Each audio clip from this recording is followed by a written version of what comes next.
ચાલો good morning મિત્રો, સ્વાગત છે તમારું વર્લ્ડ ઇન બોક્સ યુટ્યુબ ચેનલમાં ને આપણે વ્યાકરણની સિરીઝ જોઈ રહ્યા છીએ.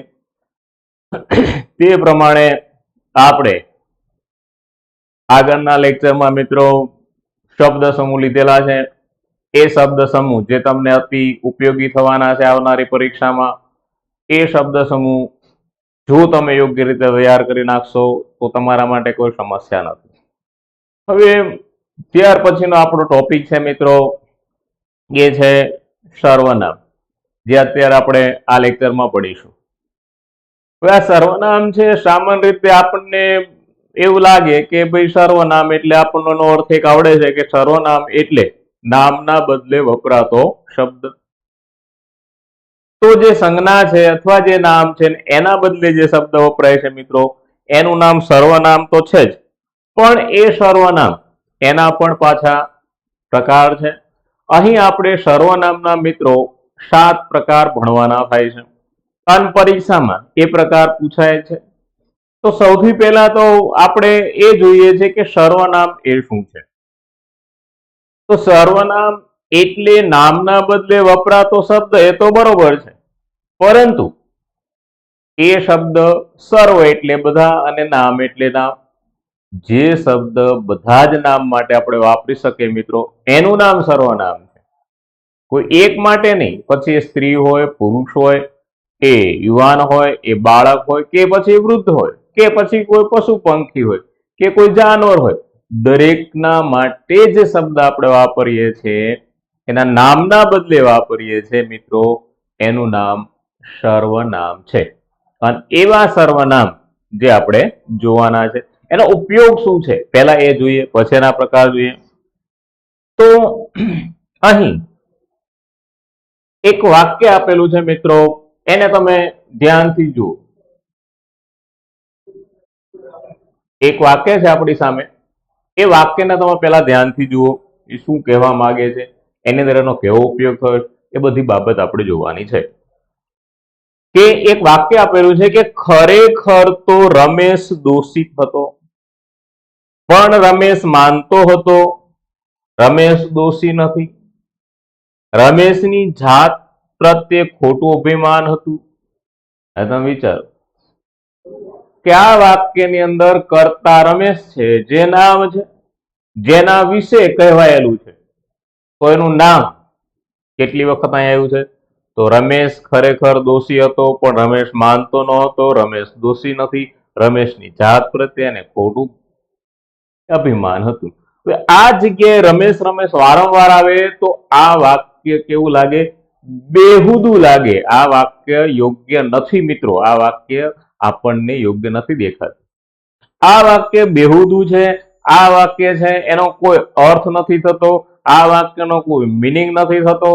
એટલા માટે મિત્રો અહીં આપણે એક જ વખત રમેશનો ઉપયોગ કરી અને બાકીની જગ્યાએ એનું નામ રાખીશું, તો તમને એનો અર્થ સમજાઈ જશે. જુઓ કે આ વાક્ય વાંચતા લાગશે કે તે યોગ્ય નથી. એનું કારણ શું છે કે આપણે એની નીચે રીતે લખી તો તમને કદાચ એ ખબર પડી જશે કે ઉપરના વાક્યમાં રમેશ નામ છે, એ બીજા વાક્યમાં તે, પોતે, તેને, પોતાની વગેરે રમેશને બદલે વાપરો તો તમને જવાબ સમજાઈ જશે. જુઓ કે રમેશ ખરેખર દોષી હતો, પણ તે માનતો હતો કે પોતે પોતે દોષિત નથી. તેને પોતાની જાત પ્રત્યે ખોટું અભિમાન હતું, પોતાની જાત પ્રત્યે ખોટું અભિમાન હતું. આમ મિત્રો વાક્યમાં જે નામ આવતું હોય અને એની સાથે જોડાયેલા જે વાક્યો છે, એ વાક્યો અને નામ મિત્રો એક જ વખત આવે અને બીજી જગ્યાએ જ્યારે નામ આવે છે ત્યારે તમારે નામને બદલે શું વાપરવાનું છે? સર્વનામ વાપરવાનું છે. તો જ એ વાક્ય યથાયોગ્ય બને છે, એ વાક્ય આપણને સમજાય છે અને એ વાક્ય લેખન રૂઢિ પ્રમાણે યોગ્ય બને છે. એટલા માટે અહીંયાનો અર્થ કરેલો છે કે નામને બદલે વપરાતા પદને આપણે સર્વનામ કહીએ. સીધી સરળ શોર્ટ વાત એ છે મિત્રો કે વાક્યમાં જે નામ વારંવાર આવતું હોય એને તમારે વારંવાર લખવાનું નથી. એ વાક્યને તમારે ફક્ત એક જ યાની કે વારંવાર જે નામ આવે છે એ વાક્યની અંદર એ નામને ફક્ત એક જ વખત ઉલ્લેખ કરવાનો છે. પછી જ્યારે જ્યારે તેનું નામ આવે છે ત્યાં તમારે સર્વનામનો ઉપયોગ કરવાનો હોય છે. આ સર્વનામ છે મિત્રો, એના આપણે 7 પ્રકાર જોવાના છે. આમ તો આ સર્વનામ તમારે ધોરણ 7 માં આવતા હતા અને એ વખતે પણ એના પ્રકાર તમારે ભણવામાં આવતા, પણ તમને યાદ ન હોય સ્વાભાવિક છે, કારણ કે વિદ્વાનો હંમેશા ભૂતકાળને ભૂલી જતા હોય છે. અને તમે કદાચ એને ભૂલી ગયા હોય તો કઈ વાંધો નહીં વિદ્વાનો, હું તમને યાદ દવરાઈ દઉં કે તમે શું ભણેલા, કેવી રીતે એના પ્રકાર ભણેલા, એ બધું જ અહીં આપણે જોઈ લઈએ. ઓકે, જોઈએ તો ના 7 પ્રકાર છે. એમાંનો પહેલો પ્રકાર પુરુષવાચક. મિત્રો, આ પુરુષવાચક સર્વનામ તમને અંગ્રેજીમાં ખૂબ હેરાન કરી ગયું. પહેલો પુરુષ ને બીજો પુરુષ ને ત્રીજો પુરુષ ને એક વચન ને આ બધું શું કેમ નું આવ્યું અંગ્રેજી? તો એટલા માટે કે તમને ગુજરાતીમાં એ સર્વનામની ખબર નહોતી. જો ગુજરાતીમાં તમને સર્વનામ આવડતા હોત મિત્રો તો તમારા માટે અંગ્રેજી એ અઘરો વિષય ના રહેત, કારણ કે એ સર્વનામનો તમારે ફક્ત ગુજરાતીમાંથી અંગ્રેજીમાં અનુવાદ અથવા તો ટ્રાન્સલેટ કરવાનું હતું, બીજું કાંઈ નહોતું કરવાનું. જો આમે ગુજરાતીનું વ્યાકરણ આવડે ને તો અંગ્રેજી જલ્દી આવડી જાય મિત્રો. હશે તો ખાલી વાત છે, એ તો બધો પીરિયડ પતી ગયો છે. હવે પછી જોઈએ, આ લખ્યું છે કે હું, અમે, તું, તમે, આપ, તે, તેઓ, મેં, મને, તને, અમને, તેઓને વગેરે પુરુષવાચક સર્વનામો છે. પુરુષવાચક સર્વનામના 3 પ્રકાર પાડી શકાય છે. હવે એ 3 પ્રકાર છે. એમાંનો પહેલો પ્રકાર છે પહેલો પુરુષ, બીજો પુરુષ અને ત્રીજો પુરુષ. પહેલો પુરુષ એટલે હું પોતે છું, બીજો પુરુષ યાની તમે છો, અને ત્રીજો પુરુષ યાની કે સામે દૂર બેઠો છે તે છે. તો પહેલો હું, બીજો તું અને ત્રીજો તે. તો હું, તું અને તે એટલે શું થઈ ગયું? એ થઈ ગયું પુરુષવાચક. પહેલો એટલે હું ખુદ બોલું પહેલો, તમે સાંભળો તો બીજો, અને આપણે ત્રીજાને દેખાડીએ તો એ ત્રીજો છે. આમ 3 થશે. હવે એને પાછા બહુવચનમાં જોઈ લખ્યું છે કે પહેલો પુરુષ એટલે હું, બીજો પુરુષ એટલે તમે, ત્રીજો પુરુષ યાની કે તે. તો હું, તું અને તે એ પ્રમાણે પહેલો, બીજો ને ત્રીજો. એનો બહુવચન હું હોય તો હુંની જગ્યાએ અમે બધા જે ભેગા બેઠા છે અમે થઈ જશો. તું હશે તો તમે થઈ જશો અથવા આપ થઈ જશો, અને તે છે તો તેઓ થઈ જશે.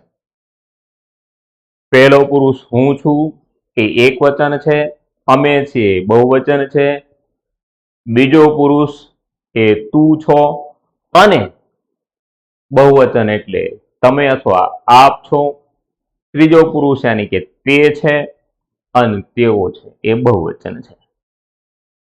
મિત્રો, આ બધા જ શબ્દો છે ને અહીં જે 6 એ 6 એ બધા શું ગણાય?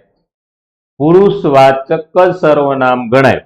પરીક્ષામાં એક વચન બહુવચન એવું પૂછે નહીં, એટલે અહીં બધા આપી દીધેલા. હવે તમે જુઓ કે એક મોટું કોષ્ટક બનાવેલું હોય અને એની અંદર સર્વનામ સમજાવવાનો તમને અંગ્રેજ શિક્ષક એટલે અંગ્રેજીના શિક્ષકો તમને સમજાવવાનો પ્રયત્ન કરે, પણ તમને સમજાય નહીં. એનું કારણ શું છે? કારણ એ છે ગુજરાતીને સમજે. હવે જુઓ કેટલા અનુક છે મિત્રો. અનુક કેટલા છે? 9 અનુક છે. એ, ને, થી, માં, નો, ની, નું, ના. તો ઈ બધા પાછા આને લાગે. હું છે જગ્યાએ મેં હોય તો મને સમજાણું. એને ને પ્રત્યે લાગ્યો. અમે છે તો અમને ને પ્રત્યે લાગ્યો છે.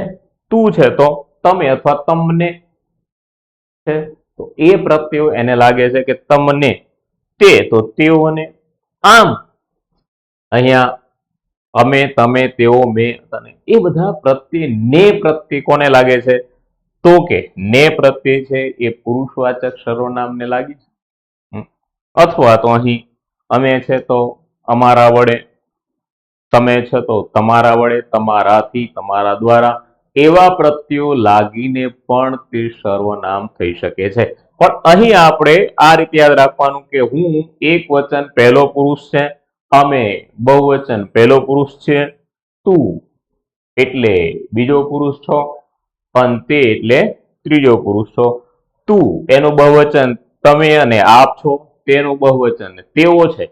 આ રીતે એને એક વચન બહુવચનમાં જોઈ શકાય છે. ઓકે, એના ઉદાહરણ જોઈએ મિત્રો. એ લખ્યું છે કે હું અને મહેશ અમદાવાદ જઈએ છીએ. તો હું અને મહેશ, તો આ હું કોણ છે? તો કે હું એ પહેલો પુરુષ એક વચન છે, એટલે આ હશે એ કયા પ્રકારનું થશે? જવાબમાં પુરુષવાચક સર્વનામ થશે. અમે કાલે મામાને ત્યાં જઈશું, તો અમે એ હુંનું બહુવચન છે, તો અમે પણ પહેલો પુરુષ બહુવચન એ પ્રકારે એનું સર્વનામ થશે. તું આવવાનો છો, તો તું એ બીજો પુરુષ, યાની કે તમે સામે બેઠા છો એટલે તું એટલે બીજો, તો બીજો પુરુષ એક વચન છે. તે પુસ્તક વાંચે છે, મતલબ દૂર બેઠો તે વાંચે છે, એટલે ત્રીજો પુરુષ એક વચન છે. તમે કાલે જવાના છો, તો તુંની જગ્યાએ તમે એ બીજા પુરુષનું બહુવચન છે, એટલે તે થશે એ તમે એ પુરુષવાચક પણ કેવું? બીજો પુરુષ બહુવચન. હવે પરીક્ષામાં મિત્રો તમને એક વચન બહુવચન નહીં પૂછાય, એના માટે તમારે મૂંઝાવવાની જરૂર નથી. હું, અમે, તું, તે અને તમે, આ બધા શબ્દો યાની કે 6 શબ્દ, હું, તું ને તે, અમે, તમે ને આપ, આ 6 શબ્દો એ શું બતાવશે? પુરુષવાચક સર્વનામ છે. પછી એક વચન છે, બહુવચન છે, ત્યારે આપણે કંઈ લેવા દેવા નથી. ઓકે, ચાલો. ત્યાર પછીનું બીજું સર્વનામ છે, એનું નામ છે પ્રશ્નવાચક સર્વનામ. હવે નામ પ્રમાણે આપણે જાણીએ છીએ કે અહીં પ્રશ્ન છે, તો સર્વનામ પણ શું કરશે? પ્રશ્ન જ કરશે. પણ એ કોના અર્થમાં છે પ્રશ્ન? તો કે નામના અર્થમાં પ્રશ્ન હશે. કોણ, ક્યાંથી, શું, કોને, ક્યું, એ સર્વનામ છે એ નામને બદલે વપરાઈને વાક્યને કેવું બનાવે છે? પ્રશ્ન વાક્ય બનાવે છે. અને તમને ખબર પડી જાય કે પાછળ પ્રશ્નાર્થ ચિહ્ન હોય અને એની અંદર કોણ, ક્યાંથી, શું, કોને, ક્યું એવો પ્રશ્ન આવે, એવું શબ્દ આવે, તો તમને ખબર પડી જાય કે આ પ્રશ્નવાચક સર્વનામ છે, કારણ કે પાછળ તો પ્રશ્ન છે એટલે એ પ્રશ્ન વાક્ય જ છે મિત્રો. જે લખ્યું છે પ્રશ્ન પૂછવા માટે વપરાતા સર્વનામને પ્રશ્નવાચક સર્વનામ કહે છે. તો જેનાથી આપણે પ્રશ્ન પૂછી રહ્યા છીએ મિત્રો, અને જેનાથી આપણે પ્રશ્ન પૂછીએ છીએ એનું નામ પ્રશ્નવાચક સર્વનામ છે. અને એના પદ અહીં આપેલા છે, કોણ, ક્યાંથી, શું, કોને અને ક્યું. ખાસ યાદ રાખી લેજો. આ શબ્દો તમને યાદ હશે તો પણ તમને સર્વનામ આવડી જશે. અહીં જોઈએ કે તમે કોણ છો ભાઈ, તો એ નામના બદલે વપરાયેલું છે કોણ. તો કોણ એ પ્રશ્ન, તો આ રીતે પાછળ પ્રશ્નાર્થ આપેલું છે મિત્રો, એટલે તમને આપમેળે ખબર પડી જશે કે આ પ્રશ્નવાચક છે. તમે ક્યાંથી આવો છો, તો ક્યાંથી એ પણ નામને પૂછેલો પ્રશ્ન છે, એટલા માટે પ્રશ્નવાચક છે. તમે આજે શું ખાધું, તો એ પણ નામને પૂછેલો સવાલ છે, શું, એટલા માટે એ પ્રશ્નવાચક છે. અત્યારે કોણ કોને પૂછે છે, કોણ કોને પૂછે છે, તો બે નામના બદલામાં વપરાયેલું છે કોણ કોને પૂછે છે, ત્યારે તે પ્રશ્નવાચક છે. ગીલો ક્યું કામ કરી રહ્યો છે, તો પણ એક નામના અર્થમાં છે, કારણ કે કામનું નામ હશે, એ કામના અર્થમાં પૂછાયેલો પ્રશ્ન છે, એટલા માટે પ્રશ્નવાચક સર્વનામ છે. મિત્રો સીધી સરળ વાત તમને સમજાવું તો જે વાક્યના અંતે પ્રશ્નાર્થ હોય અને પ્રશ્ન કરનારું પદ છે એની નીચે અંડરલાઈન હોય, એટલે તે પ્રશ્નવાચક સર્વનામ હોય. આટલું જ ખાલી યાદ રાખવાનું છે. ઓકે, હવે છે દર્શકવાદ. દર્શક એટલે દર્શાવવું, દર્શક એટલે દેખાડવું, એવો એનો અર્થ થશે. આ લખ્યું છે, બતાવેલું પણ છે કે દર્શક એટલે બતાવનાર, અને બતાવનાર એટલે આપણે જેને દ્રશ્ય દર્શાવીશ દૂરથી, અને એવા શબ્દ છે આ અને પેલું. અહીં એટલે આ છે ને પેલું ત્યાં છે. જે સર્વનામ પાસેની કે દૂરની વ્યક્તિને દર્શાવે અથવા વસ્તુને દર્શાવે, વસ્તુ કે વ્યક્તિને દર્શાવવા માટે વપરાય છે તેને દર્શકવાચક સર્વનામ કહે. નજીકની હોય કે દૂરની હોય, પછી વસ્તુ હોય કે વ્યક્તિ હોય, એને દર્શાવવા માટે જે શબ્દ વપરાયો છે મિત્રો, એનું નામ દર્શકવાચક સર્વનામ છે. ઓકે, અને એવા બે શબ્દ છે આ અને પેલું. જોઈએ, આ પુસ્તક ત્યાં મૂકો. શું દર્શાવ્યું આપણે? પુસ્તક, કે આ પુસ્તકને ત્યાં મૂકો એમ કહીને આપણે એને પુસ્તક દર્શાવ્યું, એટલે દર્શકવાચક છે. પેલું કોણ ઊભું છે? તો દૂર ઉભેલાની સામે ઈશારો કરીને કહ્યું કે પેલું કોણ ઊભું છે, તો એ દૂર ઈશારો થયો છે, એટલે પેલું છે એ પણ દર્શાવવાનું છે આપણે, એટલે તે પણ દર્શકવાચક છે. આ માણસ ખરાબ છે, ત્યાં બાજુમાં ઉભેલો છે અને પૂછ્યું કે આ, તો કે આ તો બહુ ખરાબ હરામી નાલાયક છે, એમ કરીને માણસને દર્શાવ્યો, એટલે આ એ પણ દર્શકવાચક બનશે. પેલું ઝાડ શેનું છે? તો સામે ઝાડ દેખાય છે, તે જોયું નથી, એનું એ ઓળખતા નથી, કહું પેલું ઝાડ શેનું છે, તો પહેલું જે છે એ જે દર્શાવવામાં આવે છે મિત્રો, તે દર્શકવાચક છે. આ ટેબલ લઈ જાઓ, તો ટેબલ દર્શાવ્યું, કે આ ટેબલ લઈ જાઓ એમ કરીને ટેબલ દર્શાવ્યું. મતલબ બે જ પદ છે આ અને પેલું, એ શું કરે છે, તો કે બે દ્રશ્ય દર્શાવે છે, અને એ દ્રશ્ય દર્શાવનાર પદ છે મિત્રો, એનું નામ દર્શકવાચક સર્વનામ છે. ઓકે, સમજાઈ ગયું? સરસ. ચાલો, એનો ચોથો પ્રકાર જોઈએ, સાપેક્ષ. સાપેક્ષ એને સ એટલે સાથે, અપેક્ષા એટલે ઈચ્છા. જે પોતાની ઈચ્છાથી કોઈની સાથે જોડાયેલું છે એને મિત્રો સાપેક્ષ કહેવાય છે. અપેક્ષા હોય, કોઈ માણસ અપેક્ષા વિના તો જોડાય નહીં, એટલે અપેક્ષાથી જોડાયેલું હોય તો એ શું છે? સાપેક્ષ. અહીં અર્થ પણ કરેલો છે કે સાપેક્ષ એટલે સ એટલે સાથે ને અપેક્ષા એટલે આશાવાળું. તો જે પોતે કોઈક ઈચ્છા સાથે જોડાયેલું છે એનું નામ સાપેક્ષ છે. અને એવા સાપેક્ષ જે સર્વનામ હોય છે મિત્રો, એ બે જોડાયેલા હોય છે, જેમ કે જેવું તેવું, જેને તેને, જે તે, જેણે તેણે.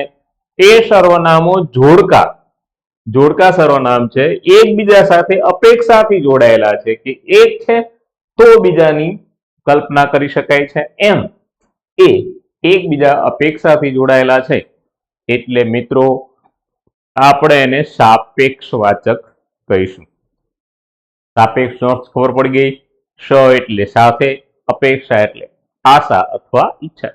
જે કંઈક ઈચ્છા સાથે, કંઈક અપેક્ષા સાથે જોડાયેલું છે મિત્રો, એનું નામ સાપેક્ષવાચક સર્વનામ છે. સમજાઈ ગયું? સરસ. જોઈએ એના ઉદાહરણો સાથે. જો, જેવું વાવશો તેવું લણશો. જો તમે વાવશો સારું તો સારું લણશો, એ અપેક્ષા છે, પણ ખરાબ વાવશો તો ખરાબ લણશો, એવી અપેક્ષા છે. એટલે વાવશો તો લણવાની અપેક્ષા તો રાખવી, તો જ વાયુ હોય. કઈ એમને વાય ના આવતા આનંદ કરવાનો છે ના, એની પાસે લડવાની અપેક્ષા આપણે રાખી છે.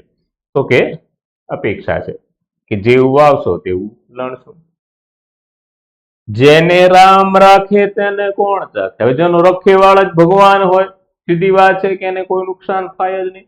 એટલે ભગવાન સાથે જોડાવા માટેનું કારણ શું છે?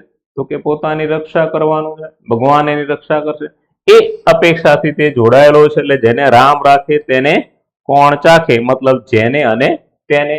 આમ એ અપેક્ષાથી બી જોડાયેલા છે. જે મહેનત કરશે તે ફળ મેળવશે. તો મહેનત કરવા પાછળની અપેક્ષા શું છે? તો અપેક્ષા છે એ છે ફળ મેળવવાની, કે મહેનત કરશે તે ફળ ચાખશે, એની જે અને તે. આમ બે એક સાથે. હવે તમે જુઓ કે એક તે આપણે પુરુષવાચકમાં જોયો છે, એક પુરુષવાચકમાં તે જોયો છે, એ ત્રીજો પુરુષ એક વચન છે કે તે માણસ અહીં આવે છે. તો તે જે છે એ પુરુષવાચક છે, પણ એ તે એટલે દૂરથી દેખાતો, પણ અહીં તે જે વાક્યને આગળ જે લાગી જાય એની વચ્ચેનો તે આવે મિત્રો, ત્યારે તે એ પુરુષવાચક નહીં પરંતુ સાપેક્ષવાચક છે. અને પરીક્ષામાં આવો પ્રશ્ન તેથી પૂછાયો હતો ત્યારે વિદ્યાર્થીઓના મનમાં એવું જ હતું કે તે એ પુરુષવાચક છે, પરંતુ એ પુરુષવાચકની સાથે જો આગળના વાક્યમાં જે લાગી જાય છે તો તે સાપેક્ષવાચક છે. એટલે એનો જવાબ એ વખતે પુરુષવાચક નહીં પરંતુ સાપેક્ષવાચક હતો. સમજાણું? ઓકે, સરસ. જેણે આવવું હોય તેણે ટિકિટ લેવી પડે. તો જેણે અને તેને, જો તમારે આવવાની ઈચ્છા છે, અપેક્ષા રાખી છે આવવાની, તો તમારે શું કરવું પડશે? ટિકિટ લેવી પડશે. ટિકિટ વિના તમે કોઈ લઈ નથી જતા. એટલે સાપેક્ષ અપેક્ષા રાખી ભાઈ તમારે આવવું જ હોય તો ટિકિટ તો લેવી પડે, એમાં કઈ ચાલે નહીં. આમ અપેક્ષાથી તે જોડાયેલું છે, સાપેક્ષ. જે ખાડો ખોદે તે પડે.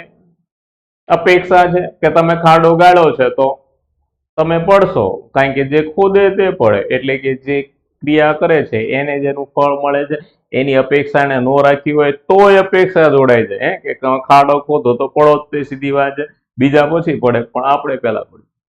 માણસનો સ્વભાવ હોય છે કે એને બીજા માટે જયારે કંઈક વિચાર્યું હોય ખરાબ કરવાનું ત્યારે બીજાનું થવું હોય થાય, આપણું પહેલા થાય, આવું હોય. ચાલો, તો આ છે સાપેક્ષ. તમારે ખાલી યાદ રાખવાનું, બે સાથે જોડાયેલા, જેવું તેવું, જેને તેને, જે તે, જેણે તેને. એવી રીતે બે એક સાથે જોડાયેલા નામ સર્વનામ હોય મિત્રો તો એનું નામ છે સાપેક્ષવાચક સર્વનામ. ઓકે, ચાલો. હવે આવે છે અનિશ્ચિતવાચક. અનિશ્ચિત એટલે જેનું કોઈ બાબત નક્કી નથી, જેની કોઈ બાબત ચોક્કસ એટલે કે યોગ્ય જ નથી, અયોગ્ય બાબત છે, એવું અનિશ્ચિત, જેને કઈ નક્કી નથી. એ લખ્યું છે કે જે સર્વનામ અનિશ્ચિત વ્યક્તિ કે પદાર્થને માટે વપરાય તેને આપણે અનિશ્ચિત સર્વનામ કહીએ છીએ. અનિશ્ચિત, કોઈ નક્કી માણસ નથી, નક્કી વસ્તુ નથી. તો જે વસ્તુ નક્કી નથી, જે માણસ નક્કી નથી, એના માટે જે શબ્દ વપરાશે મિત્રો એનું નામ અનિશ્ચિત છે. મતલબ કઈ નક્કી કર્યું નથી, જે છે તેમને તેમ ચાલવા દેવાનું, એને કહેવાય અનિશ્ચિતવાચક. અરે એના માટે શબ્દ પણ અહીં ઘણા બધા છે મિત્રો. બધા છે, દરેક છે, પ્રત્યેક છે, અમુક છે, કેટલાક છે, ઘણા છે. આ બધા નામ શું છે તો અનિશ્ચિત. બધા એટલે કેટલા એ નક્કી નો થાય. આપણે એમ કે બધા, તમે બધા આવજો, તો બધા એટલે કેટલા બધા, તો કે એ નક્કી નહીં. દરેક, દરેક એટલે કેટલા છો એ કેવી રીતે નક્કી થાય? દરેકમાં દરેક કહી દીધું એટલે બધા તો આવવાના છે, પણ કેટલા આવશે? પ્રત્યેક, એ પણ નક્કી નથી. પ્રત્યેક એટલે કેટલા છે? અમુક, અમુક લોકો આવશે, પણ અમુક એટલે કોણ તો કે ખબર નથી. કેટલાક લોકો આવું કામ કરે છે, પણ કેટલાક એટલે કોણ તો કે ખબર નથી. ઘણા બધાને ખબર છે, પણ ઘણા બધા એટલે કોણ? ઘણા બધા.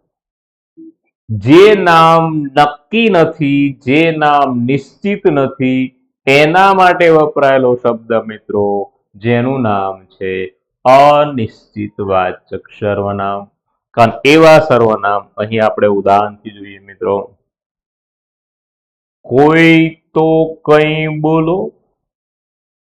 કોઈ એટલે શું? આખો વર્ગ બેઠો છે ને વર્ગમાંથી પ્રશ્ન એક પૂછ્યો કે ભાઈ આ અનિશ્ચિતવાચક સર્વનામ એટલે શું ને કોઈ નો બોલે તો કોઈ એટલે કોણ? કોઈ.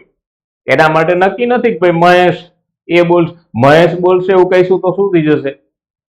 તો એ નક્કી થઈ જશે, એ અનિશ્ચિત નહીં રહે. અથવા તો તે ઉભો થશે ને બોલશે, અથવા તું ઉભો થઈશ ને બોલીશ તો એ નક્કી થઈ જાય છે. એટલે તો એ અનિશ્ચિત નથી. પણ કોઈ એટલે આખા વર્ગમાંથી કોઈ પણ ચાલે, એના માટે કઈ બંધન નથી. એટલે કોઈ એ અનિશ્ચિત છે. તમે મને કંઈક કહેતા હતા. શું કહેવાનું તો એ ખબર નથી, શું કહી રહ્યા છે એ ખબર નથી, પણ કંઈક કહેતા હતા. એવી કહેતા હતા એ કહેવા વાળાને ખબર નથી, અને જેને સાંભળવું છે એને ખબર નથી. બે માંથી એક ખબર નથી. પણ એ શું કંઈક શું હતું એ કોઈ નથી જાણતું. એ કેવું છે તો કે અનિશ્ચિત છે, એની ચોક્કસ મક્કમ વસ્તુ નથી. તમે આજ કહેતા હતા, આજ કહેવાના હતા, એવું કઈ ચોક્કસ નથી. એટલે એને આપણે શું કહીશું મિત્રો? અનિશ્ચિતવાચક કહીશું. કંઈક. કેટલાક આવ્યા ને કેટલાક આવ્યા નહીં, કેટલાક આવ્યા ને કેટલાકમાં, પણ ઈ કેટલાકમાં કોણ નો આવ્યું? અને કેટલાક આવ્યા તો કેટલાક કોણ આવ્યા એ નક્કી નથી. લગ્ન પ્રસંગ હોય કે કોઈનો મરણ પ્રસંગ હોય અથવા તો કોઈ જાહેર સભા હોય તો એની અંદર એવું કહેવામાં આવે ભાઈ અમુક અમુક લોકો આવે છે, ઘણા કેટલાક આવ્યા હતા ને કેટલાક નહોતા આવ્યા, પણ એ કેટલાક કોણ નહોતા આવ્યા એની પાસે શું કરવું પડે? યાદી બનાવવી પડે. એટલે એ ચોક્કસ કોણ નહોતો એ નક્કી નથી, અને ચોક્કસ કોણ આવ્યા એ ખબર નથી, કારણ કે ઘણા બધામાંથી કોણ છે એ નક્કી થતું નથી. એટલા માટે તમને કશું થતું નથી. ઘણા કે આપણે એમ કહે ને કે ઠંડી બહુ લાગે તો આપણે બીજા હોય કે મને ઠંડી, આટલી બધી ઠંડી તો તમને કશું નથી થતું. એ કશું નથી થતું એટલે શું નથી થતું એ કેવી ખબર પડે? એ કઈ ચોક્કસ વસ્તુ ને. ઘણા ઠંડી લાગતી હોય તોય નો કહેતા હોય, અને ઘણા ગરમી થતી હોય તોય નો કહેતા હોય. પછી આપણે કહીએ કે આટલી બધી ગરમી તમને કઈ નથી થતું, તો કે ના મને તો નથી થતું. હવે એ શું નથી થતું એ કેવી ખબર પડે? અને ગરમી થતી હોય નોય થતી હોય, એટલે એ નક્કી નથી કે થાય છે કે નથી થતું, એટલે અચોક્કસ છે, એટલે અનિશ્ચિત વાચક છે. બધા ખરાબ હોતા નથી. બધા ખરાબ હોતા નથી એનો અર્થ એવો નથી થતો કે બધા સારા હોય છે. અમુક જ સારા હોય છે, પણ અમુક સારા કોણ છે ને બધા ખરાબ કોણ છે એ કઈ ખબર નથી. બધા ખરાબ નથી એટલે અમુક અમુક સારા છે ને અમુક અમુક ખરાબ છે. તો અમુક એ શબ્દ પાછો અહીં છે જ તે, એ અમુક એ કોણ છે તો કે એ ખબર નથી પાછું. એટલે જેના વિશે કોઈ માહિતી ન હોય, જેના વિશે આપણને કોઈ મક્કમ સત્ય નો જાણતા હોય, એવું અર્ધ સત્ય હોય, એને મિત્રો આપણે અનિશ્ચિત અથવા અચોક્કસ કહીશું. અને આવું અનિશ્ચિતવાચક સર્વનામ છે એનું નામ છે મિત્રો અનિશ્ચિતવાચક સર્વનામ. ઓકે, ચાલો એનાથી આગળ વધીએ મિત્રો. તો ત્યાર પછીનું નંબર 6 પર આવે છે સ્વવાચક. સ્વમાં તમને ખબર પડે, સ્વ એટલે આપણે પોતે. સ્વ એટલે આપણે પોતે. આમ તો તમે ભણતા ત્યારે 10-12 ની અંદર કેટલી સ્વાધ્યાય પોથી જોયેલી, પણ સ્વાધ્યાય પોથી એટલે શું? સ્વ એટલે પોતે, ને અધ્યાય એટલે જાતે ભણવું તે. જેને તમે જાતે ભણો છો અથવા જાતિ ક્રિયા કરો છો એનું નામ મિત્રો સ્વાધ્યાય કહેવાય. અધ્યાય, અધ્યયન, અધ્યયન મતલબ શિક્ષણ. સ્વ એટલે જાતે. એ જ સ્વ અહીંયા છે. સ્વ એટલે જાતે.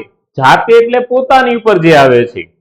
જાતે છે, પોતે છે, ખુદ છે, પંડે છે. આ લખ્યું છે પોતાની જાતને આપણે સ્વ કહીએ છીએ, બીજાની જાતને આપણે સ્વ નથી કહેતા. તો પોતાની જાતને આપણે સ્વ કહીએ છીએ, અને તેથી જે નામ, જે સર્વનામ, નામ કે સર્વનામના ભારપૂર્વક નિર્દેશ કરી પોતે જ પોતાનો સ્વ અર્થ દર્શાવે તેને મિત્રો સ્વવાચક સર્વનામ કહે છે. બીજા કોઈના વિશે નહીં, પોતાના જ વિશે. અને એ પોતાના વિશે કેવી રીતે? કે ભારપૂર્વક, મક્કમતાપૂર્વક જે જણાવવામાં આવે છે મિત્રો એનું નામ સ્વવાચક છે. મક્કમતાથી ભારપૂર્વક જે જણાવીશું એનું નામ મિત્રો સ્વવાચક છે. સ્વ એટલે પોતે, જાતે, પંડે. અને એના શબ્દો પણ છે મિત્રો અહીં લખ્યું છે સ્વયં, પોતે, જાતે, ખુદ અને પંડે.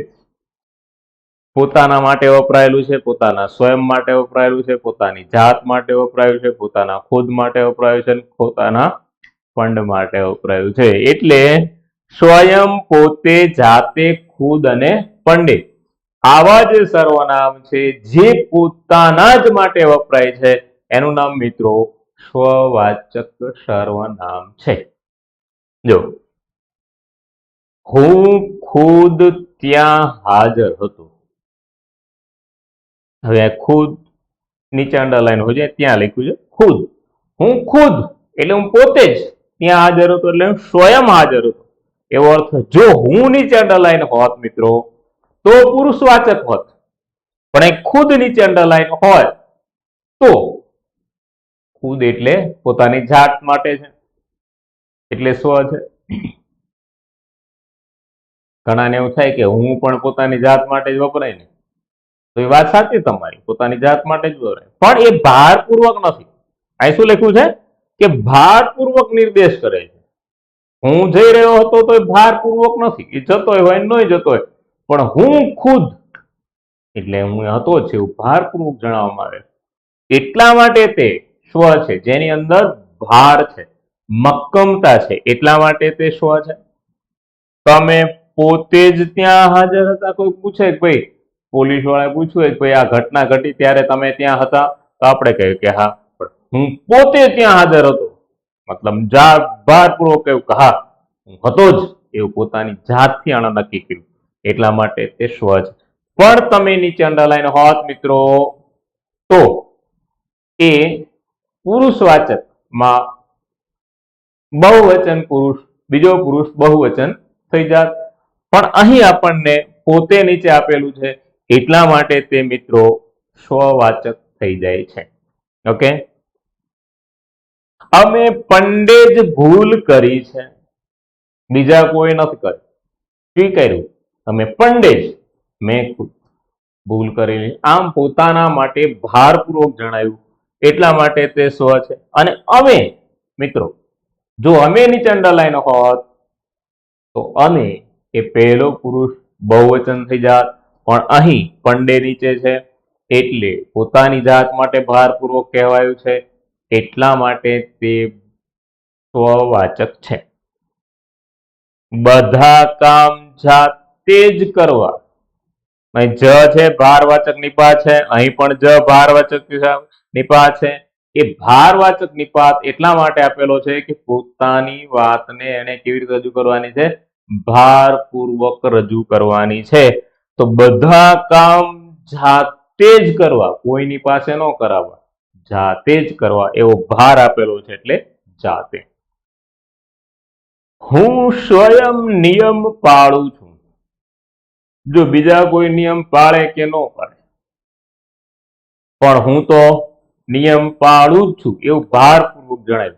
કે બીજા કોઈ નિયમ પાળે છે કે નથી પાળતા એની હારે મારે કઈ લેવા દેવા નથી, પણ હું સ્વયં નિયમ પાળું છું એમ કહીને પોતાની જાત ઉપર ભાર આપ્યો છે, એટલે પણ એની જગ્યાએ હું નીચે અંડરલાઈન આપ્યું હોત મિત્રો, તો તે પુરુષવાચક થાત અને પહેલો પુરુષ એક વચન થાત. પણ અહીં પહેલો પુરુષ એક વચન થતું નથી, અહીં સ્વ નીચે અંડરલાઈન છે, એટલા માટે તે સ્વવાચક થાય છે. તો મિત્રો, જે પદ પોતાના જ માટે વપરાયેલું હોય અને એની અંદર ભારપૂર્વકની વાત રજૂ થયેલી હોય, તો તેને સ્વવાચક સર્વનામ કહે છે. ઓકે, સમજાઈ ગયું? તો આનાથી આગળ વધે મિત્રો. હવે આવે છે અન્યોન્યવાચક. અન્યોન્ય, અમુકને શબ્દ વાંચ્યા પછી એમ થાય કે આવું શું હશે, પણ અન્યોન્ય એટલે ઉમાશંકર જોશીએ કહેલી વિશ્વ કુટુંબકમની ભાવના યાદ કરવાની તમારે મિત્રો. વિશ્વ કુટુંબકમની ભાવના શું છે, તો કે એકબીજાને મદદરૂપ થવું. પાડોશી ધર્મ આપણને ગાંધીજીએ સમજાવ્યો કે આપણો પડોશી ધર્મ કયો છે, પહેલો ધર્મ આપણો પડોશી માટે છે કે આપણે એની સેવા કરીશું. તો બધા પડોશી પોતાના પડોશીની સેવા કરે તો આખા જગતની સેવા થઈ જાય છે. એમ ઉમાશંકરે પણ કહ્યું છે કે વિશ્વ કુટુંબકમ, વિશ્વ એક કુટુંબ છે અને એ કુટુંબના આપણે સભ્યો છીએ, અને આપણી અંદર કઈ ભાવના હોવી જોઈએ, તો કે એકબીજાને મદદ કરવાની ભાવના હોવી જોઈએ, પરસ્પરની મદદની ભાવના હોવી જોઈએ, એકમેકના સહકારની ભાવના હોવી જોઈએ. અને એ ભાવના એટલે અન્યોન્ય અહીં લખેલું છે, જુઓ કે જે સર્વનામ એકબીજા વચ્ચે એટલે કે પરસ્પર અર્થ દર્શાવે છે તેને અન્યોન્યવાચક કહે છે. જુઓ, એકબીજાને મદદ કરવી જોઈએ, પરસ્પર આપણે સહભાગી થવું જોઈએ, એકમેકના પ્રેમથી જીવવું જોઈએ, અન્યોને મદદ કરવાની ભાવના હોવી જોઈએ. એમ જુઓ તો આ જે શબ્દો છે એ પરસ્પર લાગણીના છે, પરસ્પર એકબીજાની આત્મીયતાના છે, પરસ્પર એકબીજાના ભાવને આપલે કરવાના છે. એટલા માટે મિત્રો અહીં આપણે એને અન્યોન્યવાચક કહીશું. અન્યોન્ય એટલે એકબીજા સાથે સહભાગી થવાની જે ભાવના છે અથવા તો એકબીજા માટે જે કંઈ કરવાની ભાવના છે, એકબીજા પરસ્પરની જે સહકારની ભાવના છે, એનું નામ મિત્રો અન્યોન્ય છે. એટલે કે અન્ય માટે જ્યારે આપણે કંઈ કરીએ છીએ ત્યારે તે અન્યોન્ય થઈ જાય છે. જોઈએ એને એના શબ્દો છે એકબીજાને, પરસ્પર, એકમેકને અને અન્યોન્યને. આપણે પરસ્પર મદદ કરવી જોઈએ. આવી ગયું. શું આવી ગયું? વિશ્વ કુટુંબકમની ભાવના આવી ગઈ કે આપણે પરસ્પર એકબીજાની મદદ કરવી જોઈએ. તમારી પાસે સગવડતા છે તો મારે કરવી જોઈએ, મારી પાસે છે તો તમારે કરવી જોઈએ. એમ એકબીજાના સહકારમાં રહેવું જોઈએ. આમ પરસ્પરની જે ભાવના છે એનું નામ મિત્રો એ અન્યોન્યવાચક સર્વનામ છે. તમે એકમેકને સહકાર આપો. તમારી પાસે તાકાત છે, પેલો નિર્બળ છે તો તમે એની મદદ કરો, એને સહકાર આપો. એ સહકારની ભાવનાથી એને મદદ કરશો તો સમસ્યા નહીં રહે. આમ અહીં સહકારની ભાવનાની વાત થઈ છે. અમે અન્યોન્ય વર્ષોથી ઓળખીએ છીએ. અન્યોન્ય એટલે એકબીજાને,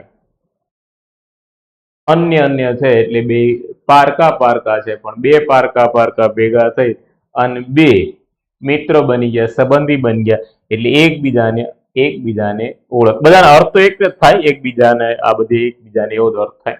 તો અન્યનો અર્થ પણ થશે એકબીજાને ઓળખીએ છે એ પ્રમાણે. એકબીજાને મદદરૂપ થવું જોઈએ તો પણ ત્યાં કઈ ભાવના આવશે? એક પરિવારની ભાવના આવશે, એક વિશ્વ કુટુંબની ભાવના આવશે. આપણે એકબીજાને મદદરૂપ થવા માટેના પ્રયત્ન કરવા જોઈએ. પરસ્પર વિશ્વાસની ભાવના કેળવવી જોઈએ. એકબીજા માટે વિશ્વાસ હોવો જોઈએ કે હું જે કહી રહ્યો છું તે સત્ય છે અને પેલો જે કહી રહ્યો છે એ પણ મારા માટે હિતકર છે. આમ જ્યારે બીજાના ઉપર વિશ્વાસ આવે છે, બીજાની મદદ કરવાની ભાવના કે લાગણી જાગે છે, ત્યારે અન્યોન્ય વાચક સર્વનામ બની જાય છે. મિત્રો ખ્યાલ આવી ગયો? તો આ હતા મિત્રો આપણા સર્વનામ છે એ અહીં પૂરા થાય છે. ફરી એક વખત એને શોર્ટકટ યાદ રાખી. એક નાનો એવો ટોપિક છે પણ આપણને 1 અથવા 2 માર્ક આપી જાય એવો છે. અને તમે વાંચ્યું હશે તો કદાચ એ સમજાયું હોય કે ન સમજાયું હોય એવું પણ બની શકે. અહીં આપણે એને જોઈ લઈએ ફરીથી.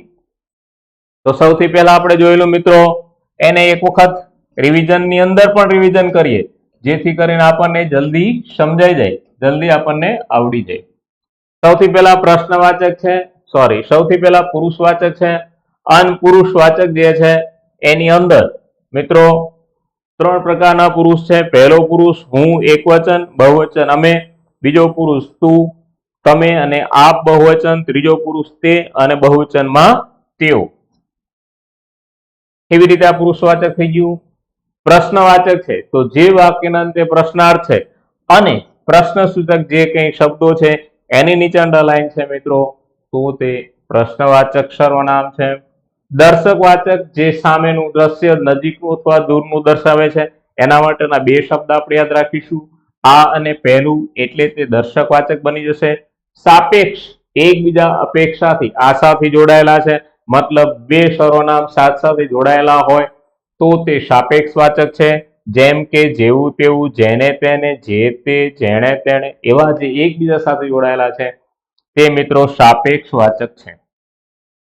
અનિશ્ચિતવાચક જે કંઈ નક્કી નથી, કોણ છે, કેટલું છે, શું છે એવું નક્કી નથી થતું, એનું અનિશ્ચિત, એની કે એની કોઈ મક્કમતા નથી, એનો કોઈ ચોક્કસ આધાર નથી, એવા શબ્દો જે નામના બદલે વપરાય છે એનું નામ છે મિત્રો અનિશ્ચિતવાચક સર્વનામ. અને એના શબ્દો છે બધા, દરેક, પ્રત્યેક, અમુક, કેટલાક, ઘણા વગેરે એ શબ્દો છે.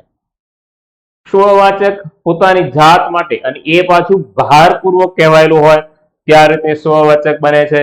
અને આના શબ્દ પણ અહીં આપણે જોયેલા છે. સ્વયં છે, પોતે છે, જાતે છે, ખુદ છે અને પંડે છે. છેલ્લું અન્યોન્યવાચક એકબીજાની સાથે જોડાયેલા છે, એકબીજાની મદદની ભાવના છે ત્યારે તે અન્યોન્યવાચક છે, જેવા કે એકબીજાને, પરસ્પર, એકમેક, અન્યોન્ય. આ રીતના શબ્દો છે મિત્રો, એને આપણે અન્યોન્યવાચક સર્વનામ કહીએ છીએ. મિત્રો આ એક નાનો એવો ટોપિક હતો આપણે જે તમારે ભણવાનો બાકી રહી ગયેલો, એ છે સર્વનામ. અને આ સર્વનામ તમને હવે એના પ્રકાર સાથે આવડી જ ગયા હશે એવી અપેક્ષા રાખીએ. અને આ લેક્ચર જો તમને ગમે છે તો તમે વર્લ્ડ ઇન બોક્સની યુટ્યુબ ચેનલને સબસ્ક્રાઇબ કરશો, એને લાઈક કરશો, એને શેર કરશો, અને ફરી પાછા આપણે આવા જ લેક્ચરો સાથે ફરી પાછા મળીએ છીએ. ત્યાં સુધી સૌને બાય કહીશું. Thank you. મળીએ.